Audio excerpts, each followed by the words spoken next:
కొత్తగా ఏర్పడిన ప్రభుత్వం పెన్షన్ని 4000 పెంచినందుకు నేను హృదయపూర్వకంగా అభినందనలు తెలియజేస్తాను. ఇది అధ్యక్ష, మీ ద్వారా మంత్రి గారిని అడిగేది, అనేక మంది కొత్త వారు ఈ పెన్షన్కి అప్లై చేసి దానికోసం ఎదురు చూస్తున్నారు.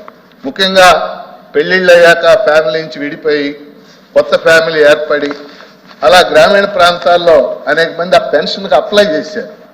కానీ ఎలక్షన్ కోడ్ వీటన్నిటి వల్ల వాళ్ళకి రాలేదు. అందువల్ల నూతనంగా ఈ సామాజిక పెన్షన్కి అప్లై చేసుకున్నటువంటి వాళ్ళకి ఆ పెన్షన్ ఇవ్వటానికి ప్రయత్నించాలని మీ ద్వారా మంత్రి గారిని పెన్షన్ విషయంలో ప్రభుత్వం ద్వారా మేము అభినందిస్తూ, గత ప్రభుత్వంలో పెట్టిన కొన్ని రిస్ట్రిక్షన్ వల్ల కొన్ని లక్షల మందికి పెన్షన్ కోల్పోవడం జరిగింది అధ్యక్ష. ఒక ఇంటిలో ఒక హ్యాండిక్యాప్ పర్సన్ ఉంటే వాళ్ళ అన్నయ్యకో తమ్ముడు గారి జాబ్ ఉంటే అతను పెన్షన్ తీసుకోరు. ఇలా చాలా రెస్ట్రిక్షన్స్ పెట్టి కరెంటు యూనిట్లు పెట్టి చాలా మంది పెన్షన్ కోల్పోయారు. మేము ప్రత్యక్షంగా కొన్ని సంఘటనలు చూసాం అధ్యక్ష. 2 కాళ్ళు 2 చేతులు లేని వాళ్ళు కూడా పెన్షన్ తీస్తారు. ఏంటంటే వాళ్ళ అన్నకో తమ్ముడికో ఉద్యోగం ఉందని చెప్పి.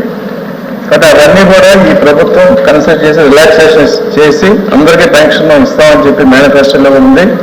మేము మినిస్టర్ గారు కోరుకునేది ఏంటంటే అది వెంటనే అమలు చేయాలి అధ్యక్ష. ఎందుకంటే కొంచెం టైం తీసుకుంటే వాళ్ళకి జీవనోపాధి పరిస్థితి ఉంది. కాబట్టి మేము మినిస్టర్ గారిని సభలో అడిగేది ఏంటంటే అట్లా రిలాక్సేషన్ ఉంటే వెంటనే ఇచ్చి వాళ్ళు అడగని చెప్పి నేను కోరుకుంటున్నాను. మంత్రి గారు, అర్హులైన వారికి ఎలిజిబిలిటీ క్రైటీరియాలో వాళ్ళ రిక్వెస్ట్ని ప్రాసెస్ చేసుకోవడానికి దానికి వెబ్సైట్ ఏదైతే ఉందో అది ఓపెన్ చేయాల్సిన అవసరం ఉంది సార్. అది ఖచ్చితంగా రానున్న దగ్గర కాలంలో కూడా అది పర్మిట్ చేసే విధంగా మేము ప్రయత్నం చేస్తున్నాం. అదేవిధంగా గత ప్రభుత్వంలో చాలా కండిషన్స్ పెట్టారు అధ్యక్ష. అంటే చాలామంది చిన్న ఆఫీస్లో గవర్నమెంట్ ఎంప్లాయీ అయినా కూడా వాళ్ళ ఇంట్లో ఎవరికైనా పెన్షన్దారులు అర్హులైన పెన్షన్దారులు ఉంటే వాళ్ళని తీసేయడం జరిగింది. మరి అది కూడా మేము ఎక్సైజ్ చేసి దానికి ఏ రకంగా ప్రణాళిక చేసి మనం భవిష్యత్ కాలంలో వాళ్ళ ఎలిజిబిలిటీని క్రైటీరియా కన్సిడర్ చేస్తూ వాళ్ళు కూడా పరిగణలోకి తీసుకునే విధంగా మేము ప్రోత్సాహం చేస్తాం అధ్యక్ష.